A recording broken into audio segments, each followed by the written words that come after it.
Making words sing, exploring sound devices in poetry. Hello everyone. Today, we're delving deep into the world of poetry. Not just any aspect of poetry, but a very exciting and important part, sound devices. This is the magical touch that can turn simple words into a musical, rhythmic, and lyrical piece of art. So, are you ready to make your words sing? Let's get started. Sound devices are techniques used by poets to convey and reinforce the meaning or experience of poetry through the skillful use of sound. They lend a pleasing and quality sound to the poetry. There are various types of sound devices, including alliteration, assonance, consonance, onomatopoeia, and rhyme. We'll look at each of these in turn. Alliteration is the repetition of the same consonant sounds at the beginning of words that are in close proximity.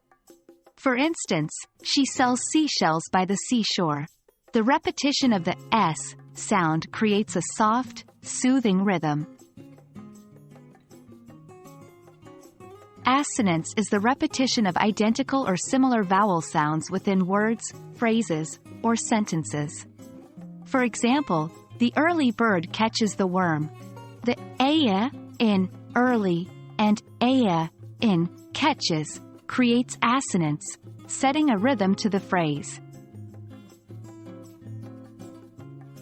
Consonance is similar to alliteration, but instead of initial consonant sounds, consonance involves the repetition of consonant sounds anywhere in the word. For example, Mickey Mouse moved to Minnesota. Here, the M sound is repeated throughout the sentence. Onomatopoeia is the use of words which imitate the sound they denote. It adds a whole new level of sensory detail, bringing imagery to life. Words like buzz, boom, crash, whisper, gargle are examples of onomatopoeia. The last sound device we will discuss today is rhyme. This is perhaps the most commonly recognized sound device. Rhyme involves the repetition of identical or similar sounds in two or more different words and is most often used in poetry and songs. And that wraps up our journey through the world of sound devices in poetry.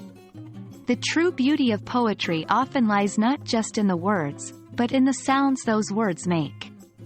These sound devices, alliteration, assonance, consonance, onomatopoeia, and rhyme, provide a richness and depth to poetic works that can enchant the reader or listener. Now that you know these techniques, I challenge you to read some of your favorite poems and identify these sound devices. Or better yet, write your own poem using these devices. We hope this video was helpful, and remember, keep practicing, keep writing, and keep creating beautiful poetry. Happy writing, everyone!